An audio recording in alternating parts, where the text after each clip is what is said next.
আজকের যুব সমাজে ডিপ্রেশন, চাকরি পাচ্ছে না, পড়া মনে থাকতেছে না, পরীক্ষায় খারাপ করছে, ভালো রেজাল্ট হচ্ছে না। তার এক নম্বর কারণ হচ্ছে ফজরের নামাজের ঠিক টাইমে না ওঠা।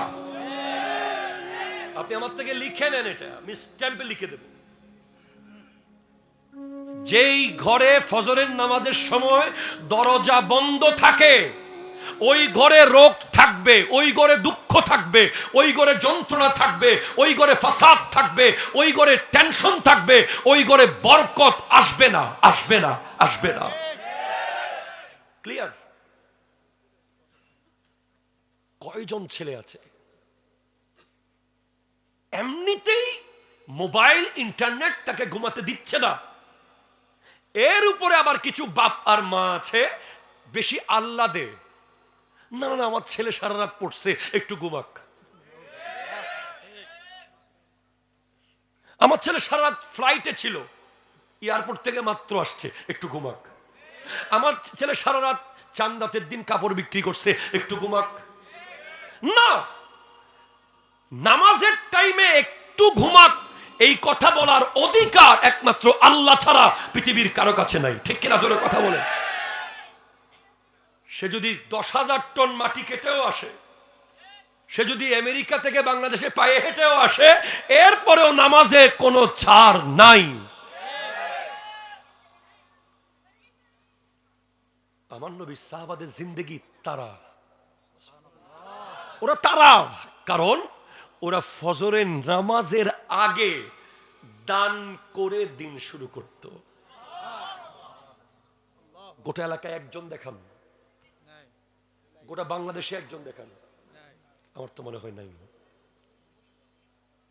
খুব কঠিন, পাওয়া মুশকিল, নাই। আমাদের সমাজের নিয়ম হচ্ছে ক্রেডিট নেওয়া। ফোলাফাইন কাজ করছে, ক্রেডিট হইছে সভাপতির।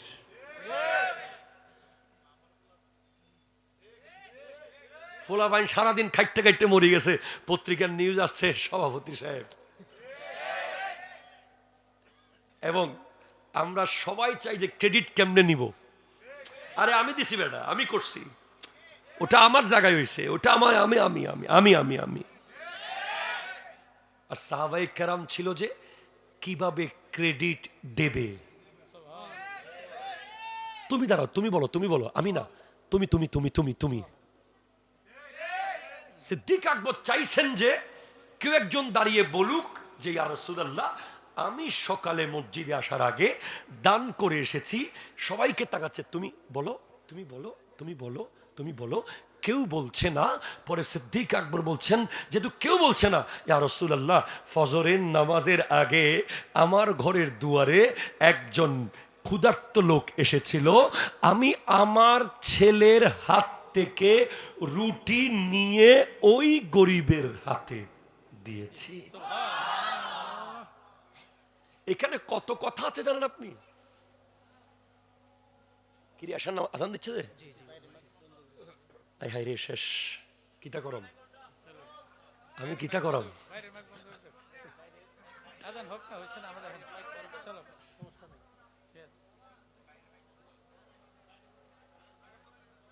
আমার মা বোনেরা ওয়াজ শুনতেছেন আজকে? আছে মা বোন, আপনি যদি সাহাবায়ে কেরামের আমলের নারীদের মতো হতে চান, তাহলে ফজরের আজানের আগে নাস্তা বানানোর সাহস শুরু করুন। হযরত ওমর, হযরত আলী রাদিয়াল্লাহু তাআলা আনহু হযরত ওমরের ঘরে এসেছেন কথা বলার জন্য। দরজা নক করেছেন, বলে কে? বলে আমি আলী। কেন? কথা আছে। কথা কি ব্যক্তিগত না রাষ্ট্রীয়? বলে ব্যক্তিগত কথা। হযরত ওমর চেরাগ নিভিয়ে দিয়েছেন। কি আপনি চেরাগ নিভাই দিলেন যে? বলে আপনার সাথে আমার ব্যক্তিগত কথা হবে, রাষ্ট্রের এক ফোঁটা তেল আমি জ্বালাইতে পারবো না। আপনি তো ব্রিজ খাই ফেলতেছেন।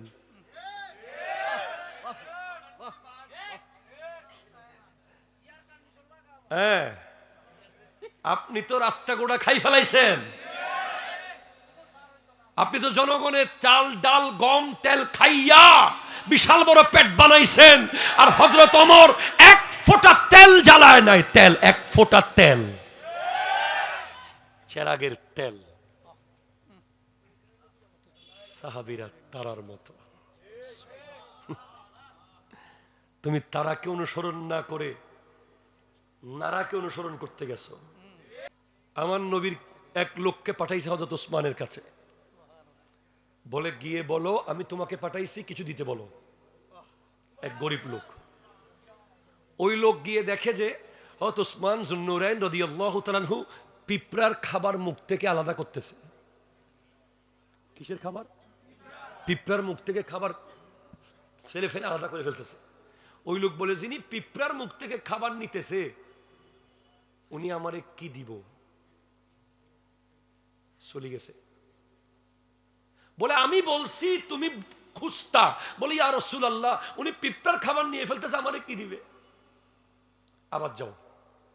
আবার যখন গেছে দেখে যে হযরত ওসমান ওনার খাদেমকে তাও চেরাগে তেল বেশি জ্বালানোর কারণে বকা দিচ্ছে।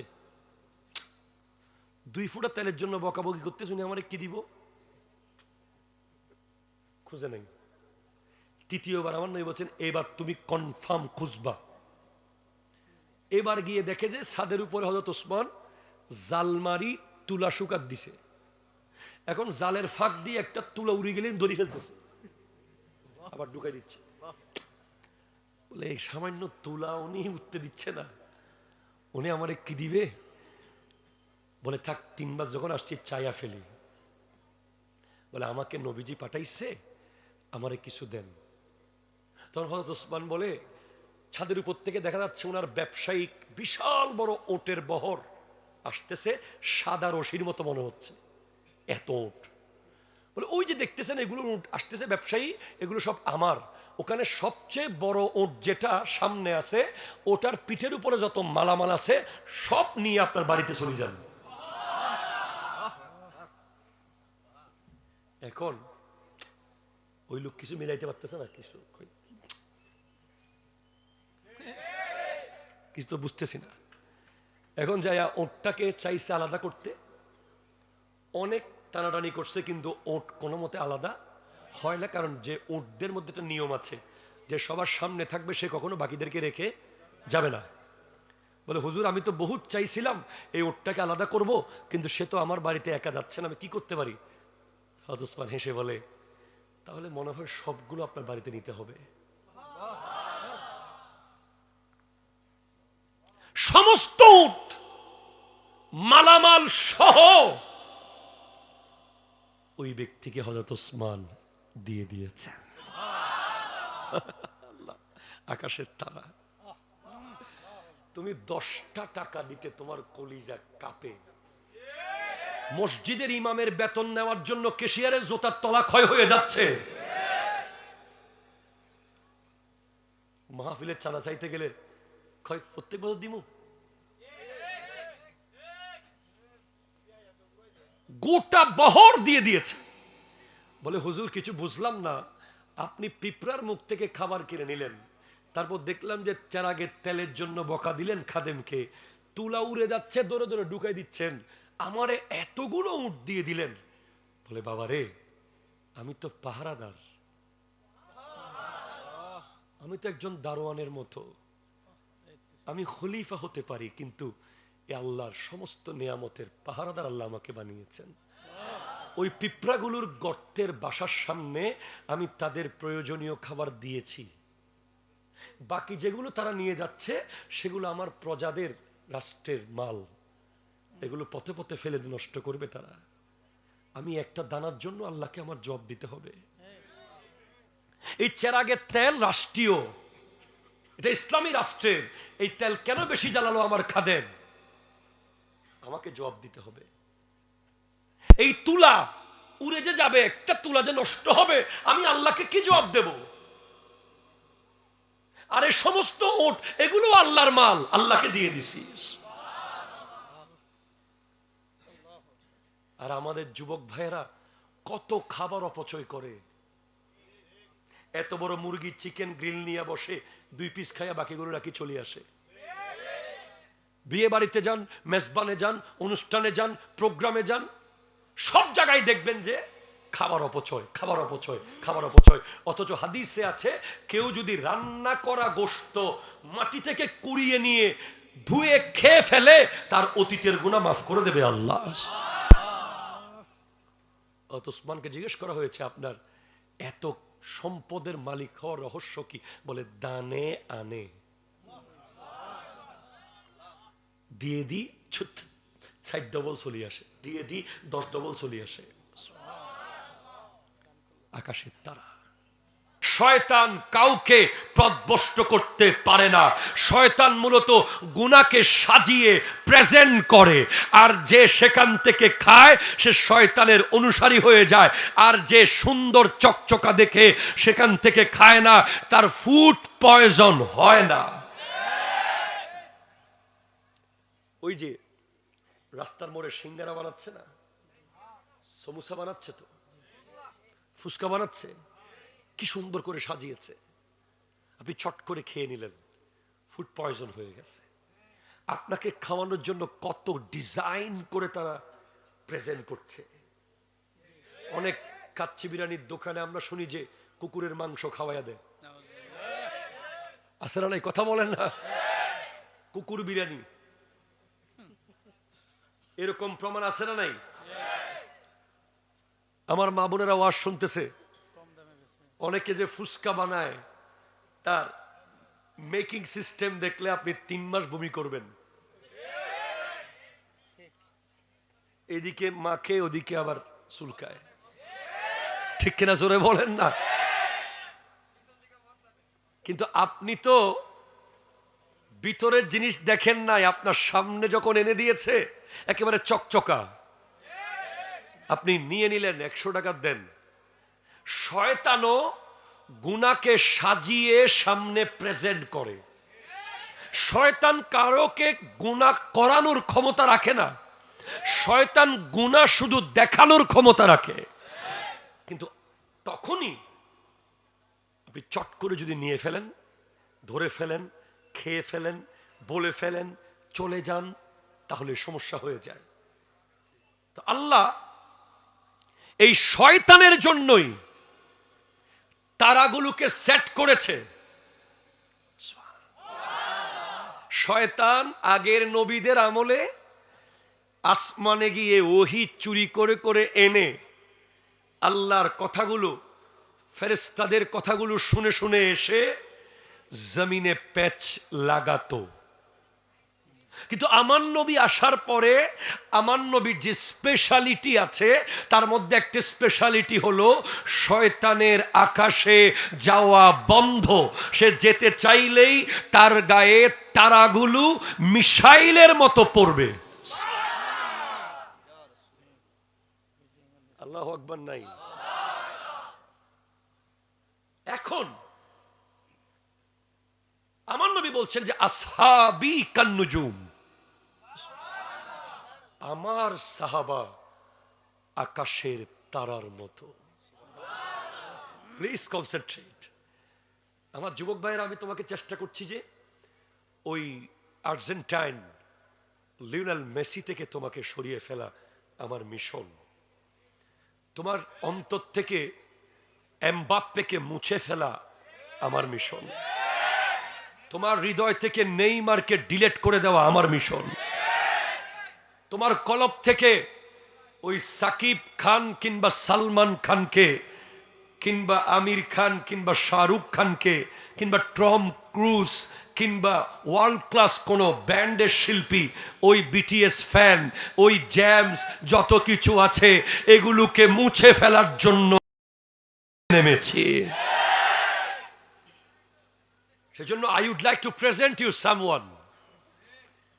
আমি তোমার সামনে কাউকে দেখাতে চাই,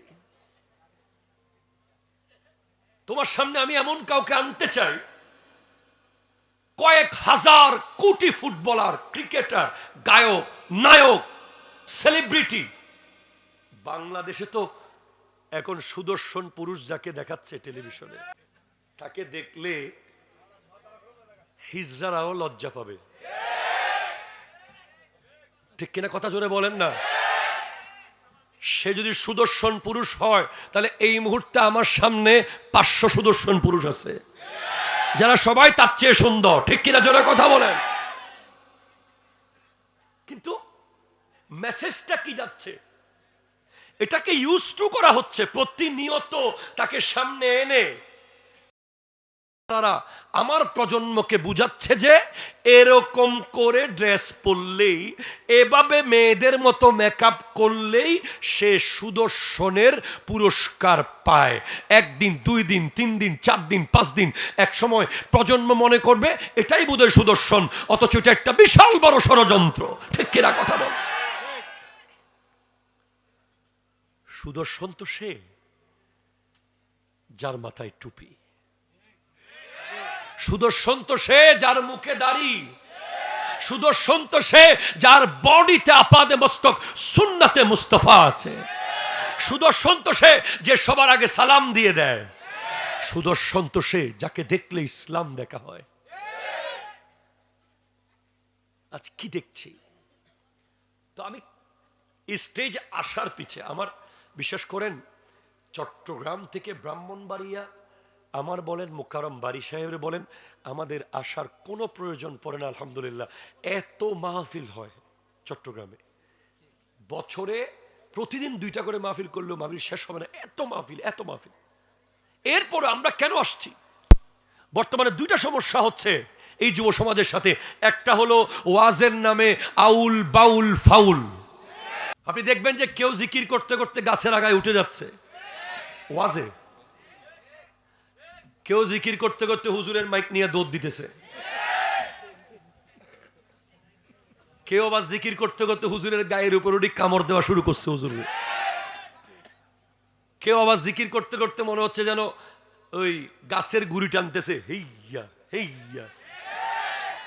আবার কেউ জিকির করতেছে যে জিকিরের সাউন্ড মুখে কি বলতেছে আল্লাহ জানে, কিন্তু লেখা সম্ভব না। যদি বলি লিখে দেন, লিখতে পারবে না। ঠিক কিনা জোরে বলো। কেউ ওয়াজের মধ্যে উঠে বলছে আল্লাহ নাকি নাচতেছে। কথা বলেন।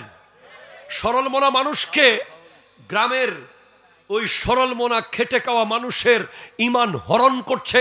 সেই সময় আমরা নিশ্চিতভাবে বলতে চাচ্ছি যে আহলে সুন্নাত ওয়াল জামাত মানে ভণ্ডামি নয়, আহলে সুন্নাত ওয়াল জামাত মানে বাউলামি নয়। আহলে সুন্নাত ওয়াল জামাতের কাছে 2টা জিনিস নাই, একটা হলো বেয়াদবি নাই, আর একটা হলো ভণ্ডামি নাই। ঠিক কিনা হাত তুলে বলো।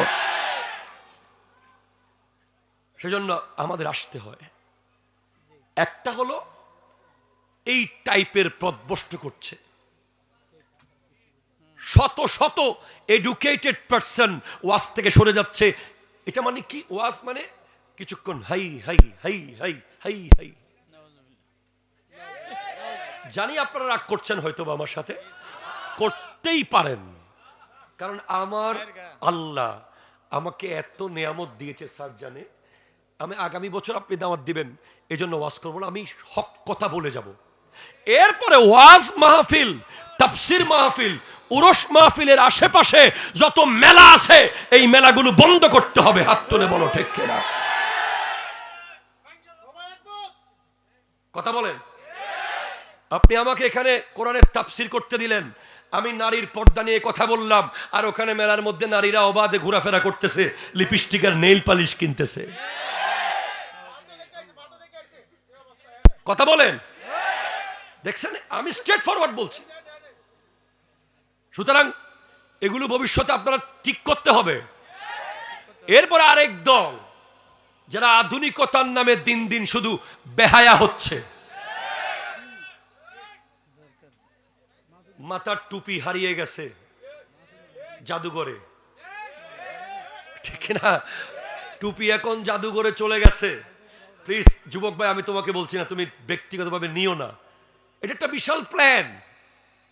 এই যে গত 2 দিন আগে বিজয়নগর এক মাহফিলে প্রায় ধরেন 1050 মানুষ তো হবেই, আমার আইডিতে আমি পোস্ট করেছি। ওখানে একজন আমাকে জিজ্ঞেস করছে, হুজুর, how to we can spread Islam to another non Muslim public? আমরা কিভাবে ইসলাম প্রচার করব নন মুসলিমের কাছে? আমি তখন তাকে বললাম, ওই যুবককে, first of all you have to change yourself. প্রথমেই তুমি নিজেকে পাল্টাও, তারপরে ইসলামের দাওয়াত দাও। তুমি যখন সেলুনে গিয়ে ওই লিওনেল মেসির ছবি দেখে যখন বলো যে এইভাবে চুল কেটে দেন, তখন ওই সেলুনের বিধর্মী কাটার মাস্টার যিনি চুল কাটে, উনি তখন বুঝে যায় যে ইসলাম ধর্ম কি গ্রহণ করব, ইসলামের অনুসারিত তার নবীর সুন্নাত বাদ দিয়ে মেসির সুন্নাত পালন করতেছে। সে কি আর ইসলাম কবুল করবে? বলেন। তুমি যখন অ্যাজ এ বিজনেসম্যান ওজনে কম দাও, একজন বিধর্মী কাস্টমার যখন সেটা দেখতে পায়, সে কি আর কোনোদিন তোমার ধর্ম কবুল করবে? তুমি অ্যাজ এ অফিসার একজন বিধর্মী কলিগের সামনে তুমি যখন ঘুষ খাও, ঠিক কিনা জোরে বলেন।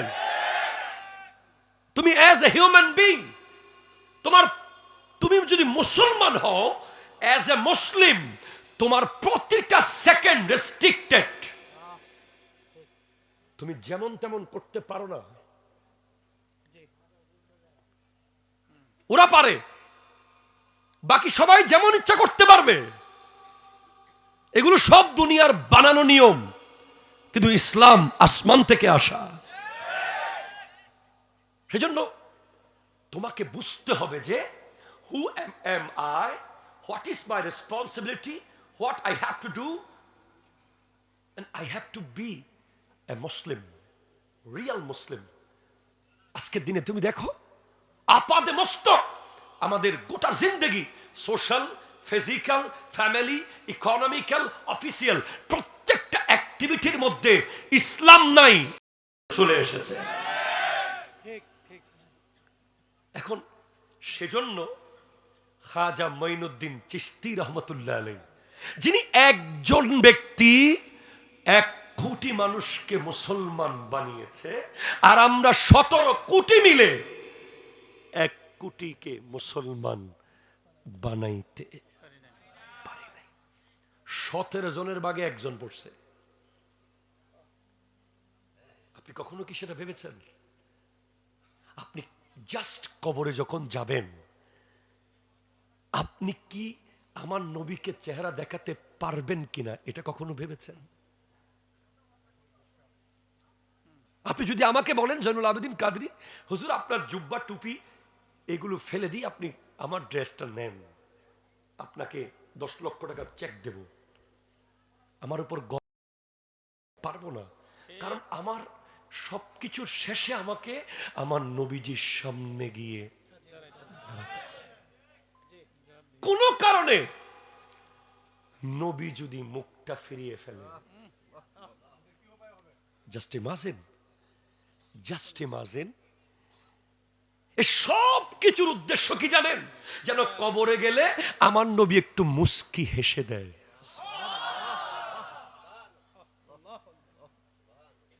আপনার এলাকার নতুন নমিনেশন যিনি পাবে, ওনার মুখের একটু মুস্কি হাসি আপনার দিকে দেওয়ার জন্য আপনি কি না করেছেন? আপনার এলাকার সবচেয়ে বড় পয়সাওয়ালা যিনি, ওনার একটু মুখের হাসি ফুটানোর জন্য আপনি কি না করেছেন? আপনি আমার নবীর মুস্কি হাসি পাওয়ার জন্য কি করেছেন? অথচ আপনার ভিসি, আপনার ডিসি, আপনার এসপি, আপনার মেজর, যাদেরকে আপনি পরিচয় দিতে গর্ববোধ করেন, অমুক মেজর আমার ভাতিজাতো, অমুক এসপি আমার চাচাতো, অমুক ডিসি আমার খালুতো, বলে কি বলে না? বলেন, বলে কি বলে না? মোবাইলে যদি তাদের নাম্বার থাকে, please I have to do, please give the space আমার দিকে। মোবাইলে তাদের নাম্বার থাকলে আমরা কনফিডেন্ট থাকি, আরে বেটা আমার সাথে সেনাবাহিনীর অমুকের পরিচয় আছে, তমুকের সম্পর্ক আছে, কিছু হলে ফোন করে দেব। অথচ একজন ইউনিভার্সিটির ভিসিকে আমার বিসি স্যার বলার জন্য আপনাকে ম্যাট্রিক পাশ করতে হয়েছে, ইন্টার পাশ করে লক্ষ লক্ষ ছাত্রের সাথে কম্পিটিশন করে একটা সিট নিশ্চিত করার পর আপনি বলতে পেরেছেন আমার বিসি, অথচ আপনাকে একটা বিসিএস ক্যাডার হওয়ার পর matric, inter, honours, masters, BCS করার পর আপনি বলতে পেরেছেন উনি আমার ডিসি, আমার সাথে ওনার সম্পর্ক। আপনাকে কঠিন ট্রেনিং করার পর, চান্স পাওয়ার পর, প্রথমে সিপাহী, তারপরে যেতে যেতে কর্নেল, মেজর হওয়ার পর বলতে পেরেছেন উনি আমার মেজর, ওনার সাথে আমার সম্পর্ক। আর যেই নবীকে আপনি কোনো সার্টিফিকেট ছাড়া, কোনো কিছু ছাড়া, কোনো সম্পদ ছাড়া, কোনো বংশ ছাড়া কবরে গেলেই বলে দেবেন উনি আমার নবী, আপনাকে জিজ্ঞেস করবে না তোমার কোয়ালিফিকেশন কি, আপনাকে কেউ জিজ্ঞেস করবে না তুমি কোন বংশের ছেলে, আপনাকে কেউ বলবে না তোমার বাপকে। শুধু আপনি এই জামানায় পৃথিবীতে আসার কারণে আপনি কবরে নির্দ্বিধায় বলতে পারবেন যে উনি আমার নবী। অথচ ক্ষমতা পাল্টানোর পরে আপনি বলতে পারবেন না উনি আমার, উনি বলবে তাকে আমি চিনি না। আপনি দেখেন যার সাথে একসাথে বসে এক কাপ চা দুই ভাগে ভাগ করে খেয়েছেন, পরিচয় পাল্টে গেছে। ফোন করলে বলতেছে বিজি আছি, পরে কথা বলি, ঠিক কিনা বলেন না? ফোন ধরছেই না। আর উনি কোনোদিন বিজি আছি বলবে না আমার নবী, উনি বলবে হ্যাঁ আমার আমার।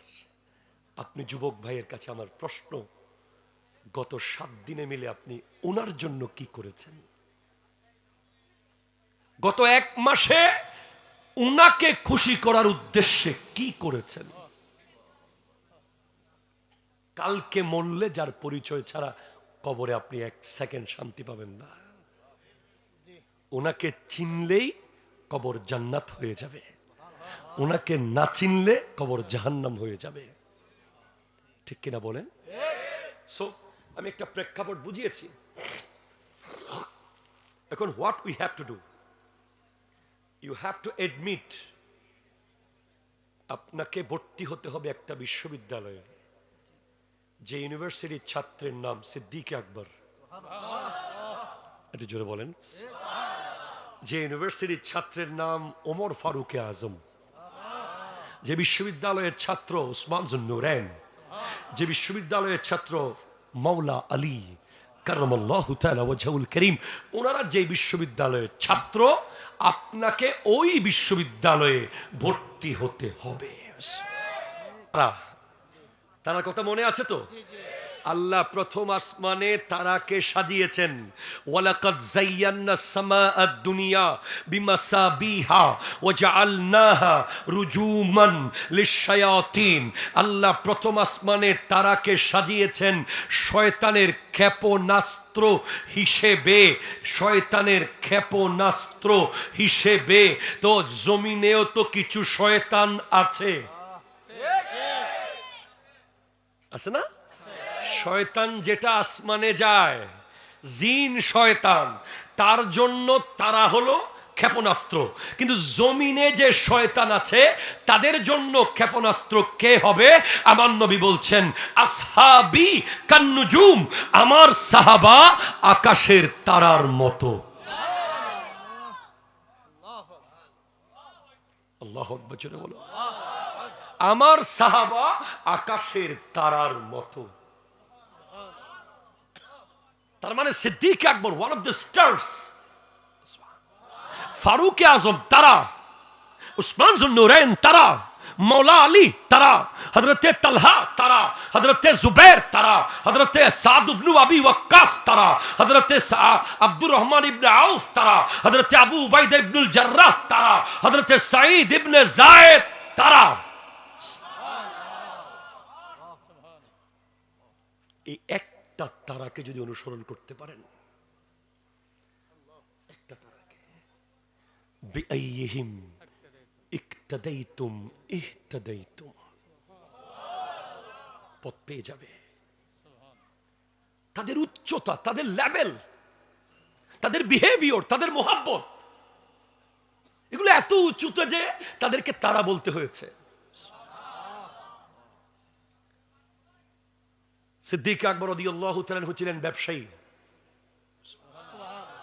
আপনারা আমার সাথে আছেন? কে কে নাই হাত তুলেন তো। সবাই আছে। আমার ভাই যেগুলো যারা পিছনে দাঁড়িয়ে আছে তারা ভাবছে যে বসবো কি বসবো না। তারা সবাই মিলে বলেন, বসতে বলেন। মারহাবা, একটা তাকবীর দেন জোরে তাদের জন্য। আল্লাহু আকবার। ইয়া রাসূলুল্লাহ।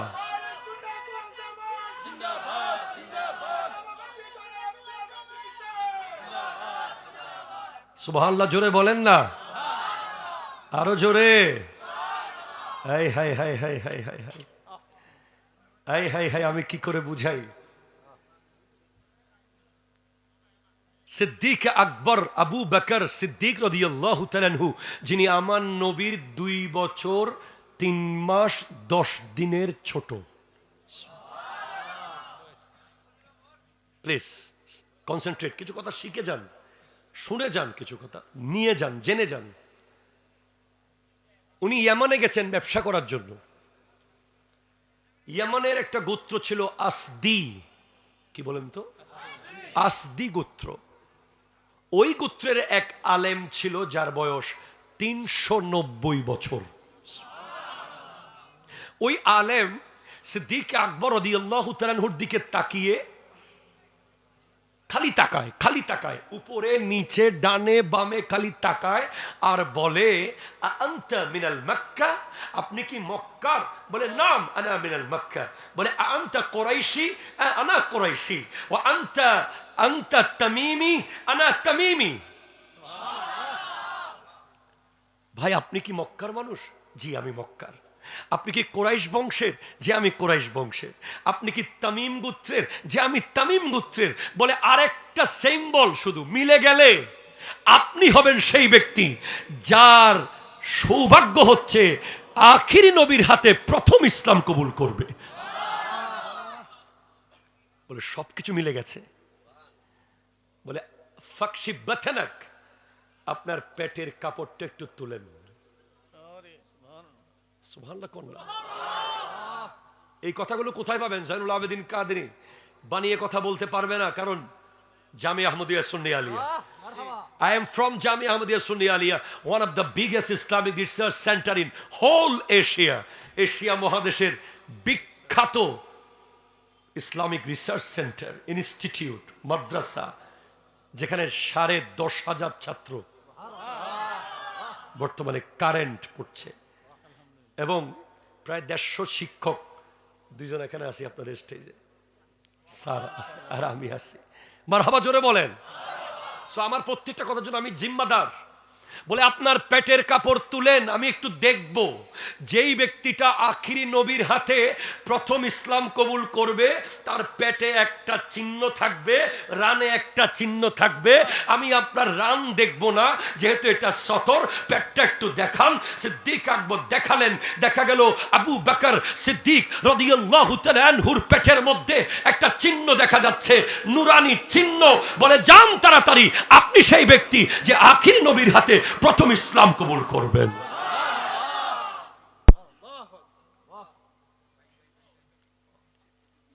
তখন সিদ্দিক আকবর রাদিয়াল্লাহু তাআলা আনহু ব্যবসা বাণিজ্য সব রেখে চলে আসলেন। ছোটবেলা থেকেই তো আমার নবীকে চিনেন, দেখেন। বলে আপনি কি সেই নবী যার কথা আমাকে ইয়ামানের, আচ্ছা ওনার কথা বলে নাই, বলে আপনি কি নবী? বলে হ্যাঁ আমি নবী।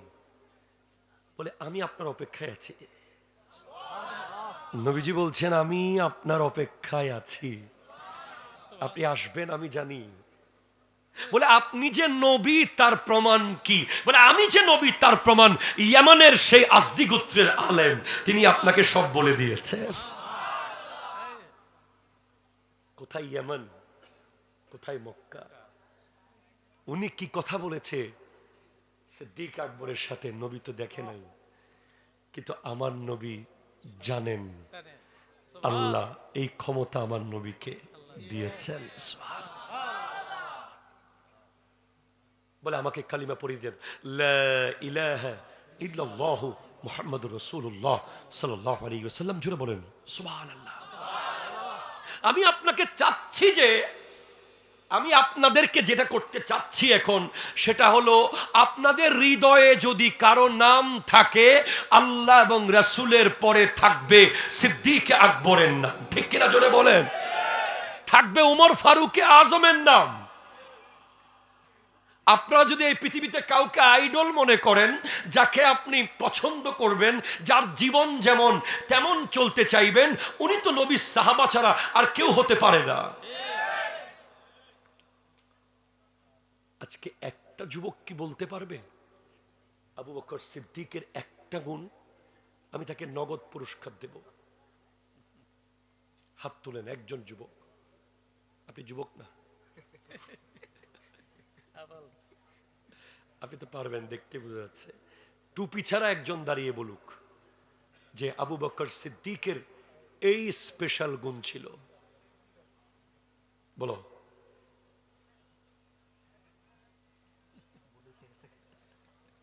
আচ্ছা আপনি বলেন।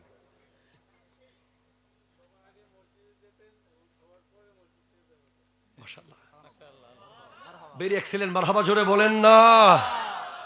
ওনার থেকে কিছু কথা বলে যাই। সবার আগে, বকর শব্দের অর্থ সবার আগে। ওনাকে আবু বকর বলা হয়, উনি সমস্ত ভালো কাজে সবার আগে থাকতেন। যার প্রমাণ হচ্ছে আমার নবী ফজরের নামাজের পরে জিজ্ঞেস করছেন, ফজরের নামাজে আসার আগে একটা গরিবকে দান করেছ কে? আমরা তো ফজরের নামাজের আগে দান করতে করব, যাকে দান করব সে ঘুমতে করে 10টা বাজে। কথা কোনো ঠিক কিনা জোরে বলেন। আপনি যাকে দিয়ে দান করে দিন শুরু করবেন, উনি তো নাই মার্কেটে, উনি তো মাঠে নাই। অথচ সাহাবায়ে কেরামের জিন্দেগি, প্লিজ। আজকে যুব সমাজের ডিপ্রেশন, চাকরি পাচ্ছে না, পড়া মনে থাকতেছে না, পরীক্ষায় খারাপ করছে, ভালো রেজাল্ট হচ্ছে না, তার 1 নম্বর কারণ হচ্ছে ফজরের নামাজে ঠিক টাইমে না ওঠা।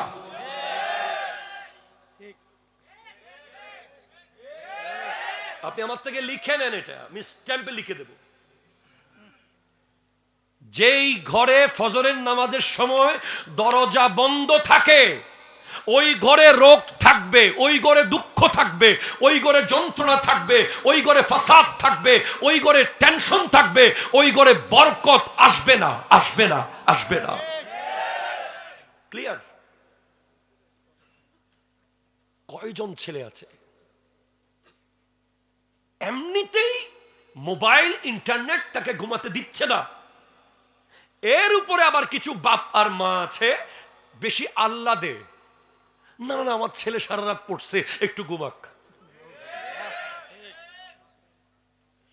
আমার ছেলে সারা রাত ফ্লাইটে ছিল, এয়ারপোর্ট থেকে মাত্র আসছে, একটু ঘুমাক।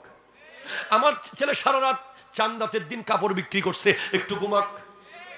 না, নামাজের টাইমে একটু ঘুমাক, এই কথা বলার অধিকার একমাত্র আল্লাহ ছাড়া পৃথিবীর কারো কাছে নাই। ঠিক কিনা জোরে কথা বলে। সে যদি 10,000 টন মাটি কেটেও আসে, সে যদি আমেরিকা থেকে বাংলাদেশে পায়ে হেঁটেও আসে, এরপরেও নামাজে কোনো ছাড় নাই। আমার নবী সাহাবাদের জিন্দেগি তারা, ওরা তারা, কারণ ওরা ফজরের নামাজের আগে দান করে দিন শুরু করত। গোটা এলাকায় একজন দেখান, গোটা বাংলাদেশে একজন দেখান, আমার তো মনে হয় নাই। খুব কঠিন, পাওয়া মুশকিল, নাই। আমাদের সমাজের নিয়ম হচ্ছে ক্রেডিট নেওয়া। ফোলাফাইন কাজ করছে, ক্রেডিট হইছে সভাপতির।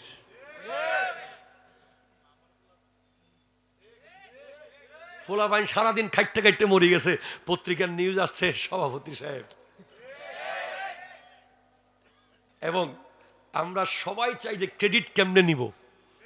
আরে আমি দিছি বেটা, আমি করছি, ওটা আমার জায়গায় হয়েছে, ওটা আমার, আমি আমি আমি আমি আমি আমি আর সাহাবায়ে কেরাম ছিল যে কিভাবে ক্রেডিট দেবে। তুমি দাঁড়াও, তুমি বলো, তুমি বলো, আমি না, তুমি তুমি তুমি তুমি তুমি সিদ্দিক আকবর চাইছেন যে কেউ একজন দাঁড়িয়ে বলুক যে ইয়া রাসূলুল্লাহ, আমি সকালে মসজিদে আসার আগে দান করে এসেছি। সবাইকে তাকাচ্ছে, তুমি বলো, তুমি বলো, তুমি বলো, তুমি বলো, কেউ বলছে না। পরে সিদ্দিক আকবর বলছেন, যেহেতু কেউ বলছে না, ইয়া রাসূলুল্লাহ, ফজরের নামাজের আগে আমার ঘরের দুয়ারে একজন ক্ষুধার্ত লোক এসেছিল, আমি আমার ছেলের হাত থেকে রুটি নিয়ে ওই গরিবের হাতে দিয়েছি। এখানে কত কথা আছে জানেন আপনি? কিরে আসার নাম আজান দিচ্ছে যে, হাই রে শেষ, কিতা করম আমি, কিতা করম।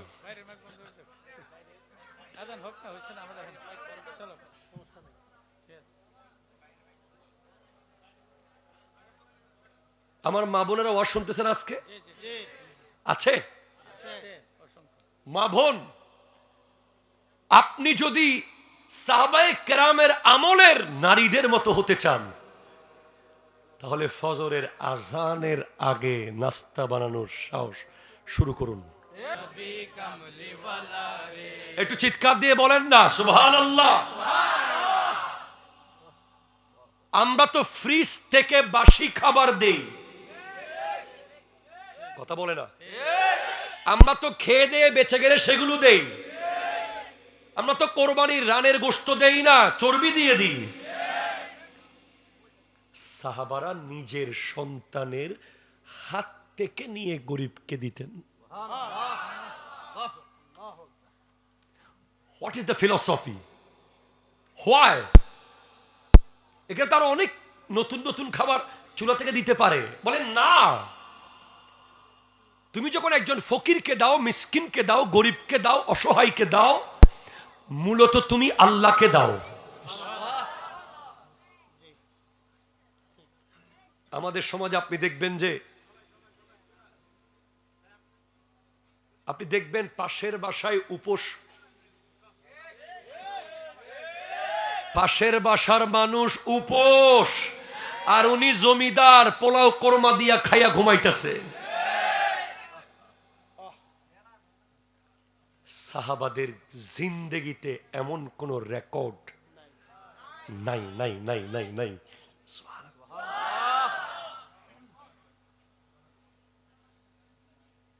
সিদ্দিক আকবর বলছেন, লাস্তু, আমি না, তারাকান, আমি তরক করি নাই।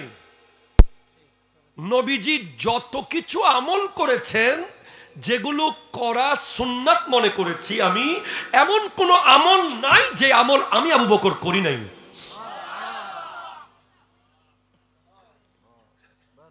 আমাদের দেশে কেউ যদি এলাকা ছেড়ে চলে যায়, বাকিরা বলে যাক যাক।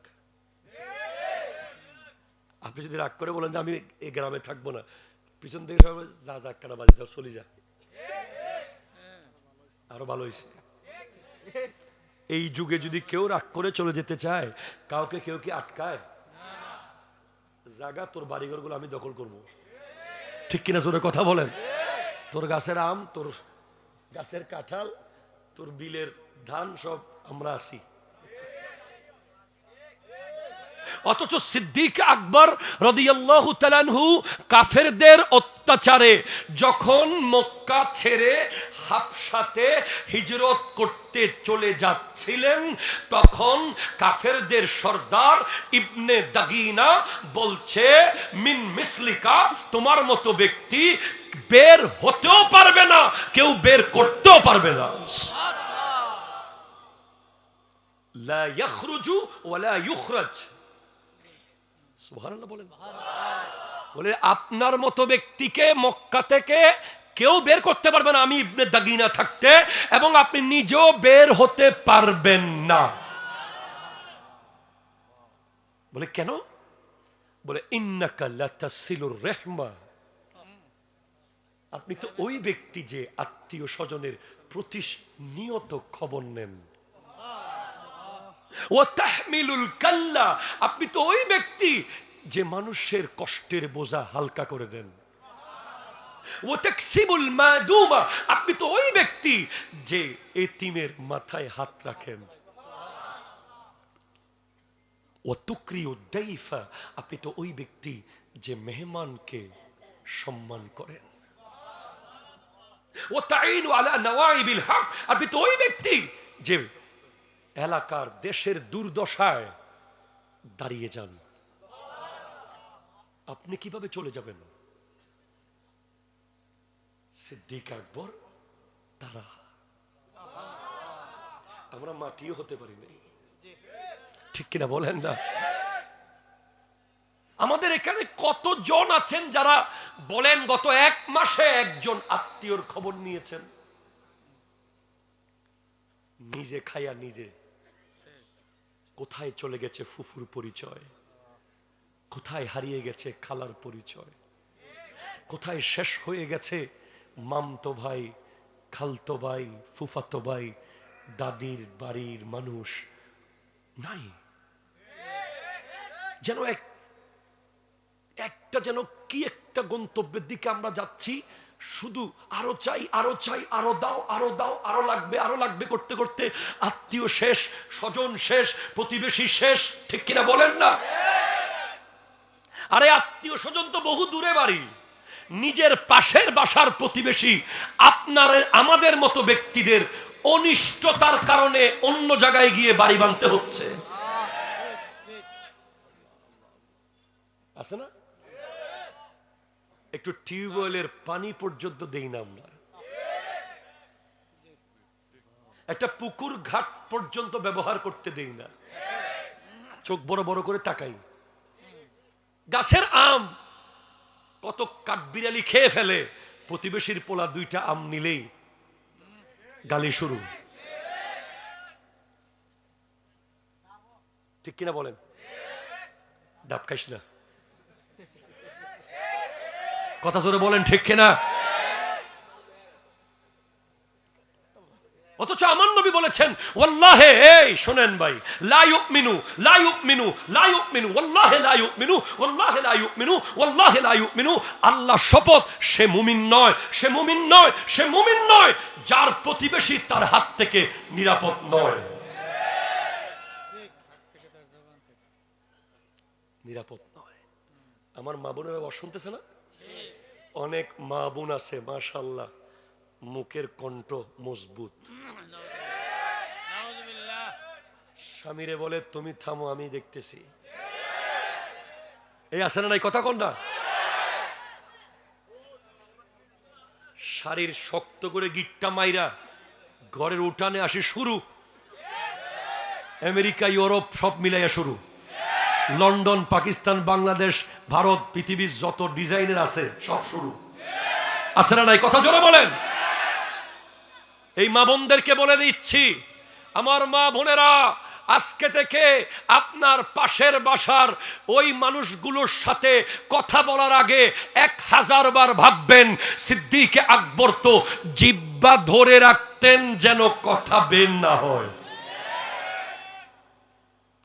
আমার নবীর কাছে এসে বলে, ইয়া রাসূলুল্লাহ, আমাদের এলাকায় একটা মেয়ে আছে যিনি নফল রোজা রাখে, নফল নামাজ পড়ে, নফল দান সদকা করে, কিন্তু তার মুখের ভাষার কঠোরতার কারণে প্রতিবেশী খুব কষ্ট পায়। আমার নবী বলে, সে জাহান্নামী, সে জাহান্নামী, সে জাহান্নামী। আবার আরেকজনের ব্যাপারে এসে বলে, ইয়া রাসূলুল্লাহ, আমাদের এলাকায় একটা নারী আছে যে তেমন বেশি নফল রোজা, নফল নামাজ, নফল দান সদকা করতে পারে না, ফরজগুলো মোটামুটি করে, কিন্তু তার মুখের ভাষা এত মিষ্টি, প্রতিবেশী খুব খুশি। নবী বলছেন, সে জান্নাতি, সে জান্নাতি, সে জান্নাতি। আমাদের প্রতিবেশীরা কেমন? পাশের বাসার ছেলে যদি একটু ডাক্তার হচ্ছে মনে হয়, উনি আর ভাত খাইতে পারতেছে না।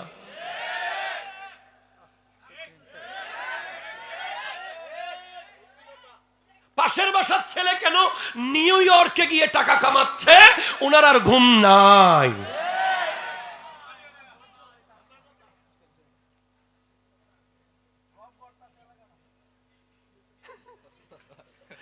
ভাই তোরা আমারে কি পাইছো জানি না, আল্লাহ জানে। এটা হলো পৃথিবীর সবচেয়ে বড় ক্যান্সার, যেটাকে বলা হয় হিংসা। এই ক্যান্সারের কোনো ওষুধ, এই ক্যান্সারের ওষুধ একমাত্র জাহান্নাম। জাহান্নামের আগুন ছাড়া এই ক্যান্সারের কোনো ওষুধ নাই।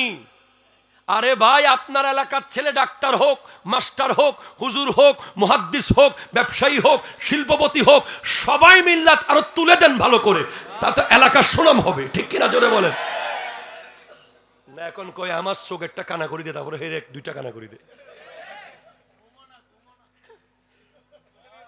আছে না নাই? আহা, কোথায় আকাশের তারা সাহাবা। তুমি প্রতিবেশীকে পানি দাও না, আর নবীর সাহাবারা একজন আনসার একজন মুহাজির, একজন আনসার একজন মুহাজির, একজন মক্কা থেকে এসেছে আর একজন মদিনার অধিবাসী, যারা কোনোদিন আত্মীয়তা ছিল না, বন্ধুত্ব ছিল না, কেউ কাউকে কোনোদিন দেখে নাই। নবী শুধু বলেছে আজকে থেকে এই আনসার এই মুহাজির, এই আনসার এই মুহাজির, এই আনসার এই মুহাজির, তোমরা ভাই, তোমরা ভাই, তোমরা ভাই, তোমরা ভাই। বলে ভাই ঠিক আছে ইয়া রাসূলুল্লাহ, যার দুইটা বিবি ছিল একটা তালাক দিয়ে মুহাজিরকে শাদী করিয়ে দিয়েছে। যার দুইটা ঘর ছিল একটা দিয়ে দিয়েছে, যার দুইটা পাত্র ছিল একটা দিয়ে দিয়েছে, যার দুইটা পাটি ছিল একটা দিয়ে দিয়েছে, যার একটা কামরা আছে শুধু, সে মাসকান দিয়ে পর্দা দিয়ে এই পাশে মুহাজির ভাইয়ের বউ সহ থাকার ব্যবস্থা করে দিয়েছে। কোথায় খুঁজলে পাবো বলেন সেই ইসলাম? এজন্যই আমার সাহাবা আকাশের তারা।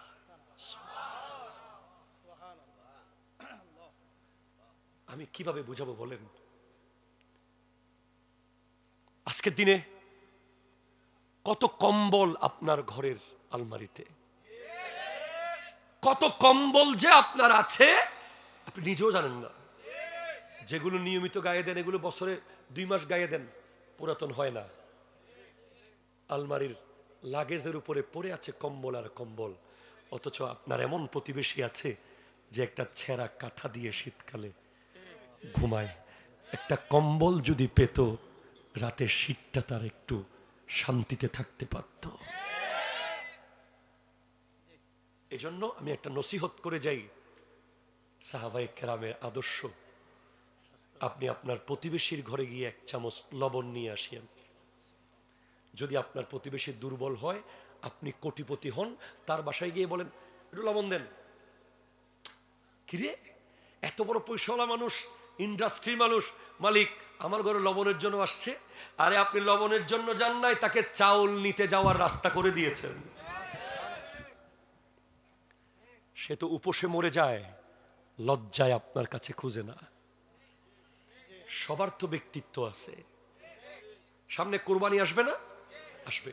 অনেক প্রতিবেশী দেখবেন কোরবানি করতে পারতেছে না, আপনি তখন, আমাদের দেশে কিছু লোক আছে টানা মারে, ও এই বছর করতেছ না,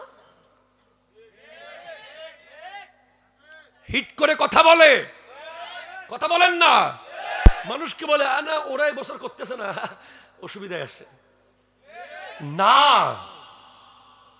যেই প্রতিবেশী কোরবানি করতে পারছে না, তাকে সাথে নিয়ে কোরবানির হাটে যান। তার সন্তানদেরকে বুঝতেই দেবেন না তারা কোরবানি করতেছে না। বলবেন এটা তোমাদের, তোমাদের, এটা তোমাদের পশুটাকে একটু পানি খাওয়াও, আসো তোমাদের পশুটা জবাই করি। তোমাদের তোমাদের তোমাদের আমাদের বলবেন নিজের ছেলের বিয়েতে, আমাদের বলবেন নিজের মেয়ের বিয়েতে, আমাদের বলবেন নিজের ব্যক্তিগত প্রোগ্রামে, আর কোরবানির ক্ষেত্রে বলবেন তোমাদের। কোরবানি কবুল হবে আল্লাহর কাছে। সাহাবারা আকাশের তারা, আর আমরা কি? হযরত ওমর, কি বলবো আমি, হযরত আলী রাদিয়াল্লাহু তাআলা হযরত ওমরের ঘরে এসেছেন কথা বলার জন্য। দরজা নক করেছেন, বলে কে? বলে আমি আলী। কেন? কথা আছে। কথা কি ব্যক্তিগত না রাষ্ট্রীয়? বলে ব্যক্তিগত কথা। হযরত ওমর চেরাগ নিভিয়ে দিয়েছেন। কি আপনি চেরাগ নিভাই দিলেন যে? বলে আপনার সাথে আমার ব্যক্তিগত কথা হবে, রাষ্ট্রের এক ফোঁটা তেল আমি জ্বালাইতে পারবো না। আপনি তো ব্রিজ খাই ফেলতেছেন।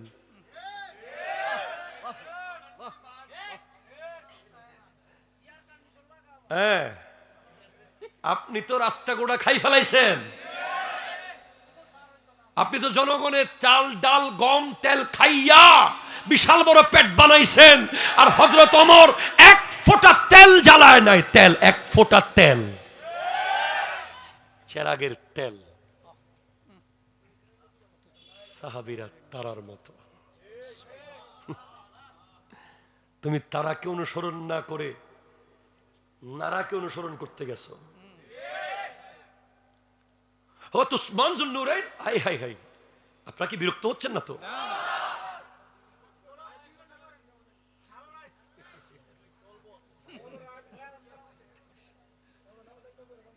আমার নবীর এক লোককে পাঠাইছে হযরত উসমানের কাছে, বলে গিয়ে বলো আমি তোমাকে পাঠাইছি, কিছু দিতে বলো। এক গরিব লোক। ওই লোক গিয়ে দেখে যে হযরত উসমান যুন্নুরাইন রাদিয়াল্লাহু তাআলা আনহু পিঁপড়ার খাবার মুখ থেকে আলাদা করতেছে। কিসের খাবার? পিঁপড়ার মুখ থেকে খাবার ফেলে ফেলে আলাদা করে ফেলতেছে। ওই লোক বলে, যিনি পিঁপড়ার মুখ থেকে খাবার নিতেছে উনি আমারে কি দিব? চলে গেছে। বলে আমি বলছি তুমি খুস্তা। বলে ইয়া রাসূলুল্লাহ, উনি পিঁপড়ার খাবার নিয়ে ফেলতেছে, আমারে কি দিবে? আবার যাও। আবার যখন গেছে দেখে যে হযরত উসমান ওনার খাদেমকে তাও চেরাগে তেল বেশি জ্বালানোর কারণে বকা দিচ্ছে। 2 ফুটা তেলের জন্য বকাবকি করতেছে, উনি আমারে কি দিব? খুঁজে নেই। তৃতীয়বার আমার নবী বলছেন, এবার তুমি কনফার্ম খুঁজবা। এবার গিয়ে দেখে যে ছাদের উপরে হযরত উসমান জালমারি তুলা শুকাত দিছে। এখন জালের ফাঁক দিয়ে একটা তুলা উড়ে গেলেন ধরে ফেলতেছে, আবার ঢুকাই দিচ্ছে। বলে এই সামান্য তুলা উনি উঠতে দিচ্ছে না, উনি আমারে কি দিবে? বলে থাক, 3 মাস যখন আসছি চাইয়া ফেলি। বলে আমাকে নবীজি পাঠাইছে, আমারে কিছু দেন। তখন হযরত উসমান বলে, ছাদের উপর থেকে দেখা যাচ্ছে ওনার ব্যবসায়িক বিশাল বড় ওটের বহর আসতেছে, সাদা রশির মতো মনে হচ্ছে, এত ওট। বলে ওই যে দেখতেছেন এগুলো উট আসতেছে ব্যবসায়ী, এগুলো সব আমার। ওখানে সবচেয়ে বড় ওট যেটা সামনে আছে, ওটার পিঠের উপরে যত মালামাল আছে সব নিয়ে আপনার বাড়িতে চলে যান।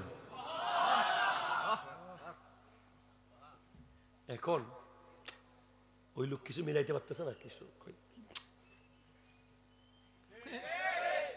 তো বুঝতেছি না। এখন যাইয়া ওটটাকে চাইছে আলাদা করতে, অনেক টানাটানি করছে, কিন্তু ওট কোনো মতে আলাদা হয় না। কারণ যে ওটদের মধ্যে একটা নিয়ম আছে যে সবার সামনে থাকবে, সে কখনো বাকিদেরকে রেখে যাবে না। বলে হুজুর আমি তো বহুত চাইছিলাম এই ওটটাকে আলাদা করব, কিন্তু সে তো আমার বাড়িতে একা যাচ্ছে না, আমি কি করতে পারি? হযরত উসমান হেসে বলে, তাহলে মনে হয় সবগুলো আপনার বাড়িতে নিতে হবে। সমস্ত উট মালামাল সহ ওই ব্যক্তিকে হযরত উসমান দিয়ে দিয়েছে। আকাশের তারা। তুমি 10টা টাকা দিতে তোমার কলিজা কাঁপে। মসজিদের ইমামের বেতন নেওয়ার জন্য কেশিয়ারের জুতার তলা ক্ষয় হয়ে যাচ্ছে। মাহফিলের চাঁদা চাইতে গেলে ক্ষয় প্রত্যেক বছর দিমু। গোটা বহর দিয়ে দিয়েছে। বলে হুজুর কিছু বুঝলাম না, আপনি পিঁপড়ার মুখ থেকে খাবার কিনে নিলেন, তারপর দেখলাম যে চেরাগের তেলের জন্য বকা দিলেন খাদেমকে, তুলা উড়ে যাচ্ছে, দৌড়ে দৌড়ে ঢুকাই দিচ্ছেন, আমারে এতগুলো উট দিয়ে দিলেন। বলে বাবা রে, আমি তো পাহারাদার, আমি তো একজন দারোয়ানের মতো, আমি খলিফা হতে পারি, কিন্তু এ আল্লাহর সমস্ত নিয়ামতের পাহারাদার আল্লাহ আমাকে বানিয়েছেন। ওই পিঁপড়াগুলোর গর্তের বাসার সামনে আমি তাদের প্রয়োজনীয় খাবার দিয়েছি, বাকি যেগুলো তারা নিয়ে যাচ্ছে সেগুলো আমার প্রজাদের রাষ্ট্রের মাল, এগুলো পথে পথে ফেলে নষ্ট করবে তারা। আমি একটা দানার জন্য আল্লাহকে আমার জবাব দিতে হবে। এই চেরাগের তেল রাষ্ট্রীয়, এটা ইসলামী রাষ্ট্রের, এই তেল কেন বেশি জ্বালালো আমার খাদেম, আমাকে জবাব দিতে হবে। এই তুলা উড়ে যে যাবে, একটা তুলা যে নষ্ট হবে, আমি আল্লাহকে কি জবাব দেব? আর এই সমস্ত ওট, এগুলো আল্লাহর মাল, আল্লাহকে দিয়ে দিছি। আর আমাদের যুবক ভাইয়েরা কত খাবার অপচয় করে। এত বড় মুরগি চিকেন গ্রিল নিয়ে বসে 2 পিস খাইয়া বাকিগুলো রাখি চলে আসে। বিয়ে বাড়িতে যান, মেজবানে যান, অনুষ্ঠানে যান, প্রোগ্রামে যান, সব জায়গায় দেখবেন যে খাবার অপচয়, খাবার অপচয়, খাবার অপচয়। অথচ হাদিসে আছে, কেউ যদি রান্না করা গোশত মাটি থেকে কুড়িয়ে নিয়ে ধুয়ে খেয়ে ফেলে, তার অতীতের গুনাহ মাফ করে দেবে আল্লাহ। ওসমানকে জিজ্ঞেস করা হয়েছে, আপনার এত সম্পদের মালিক হওয়ার রহস্য কি? বলে, দানে আনে দিয়ে দি 60 ডবল চলে আসে, দিয়ে দি 10 ডবল চলে আসে। আকাশের তারা।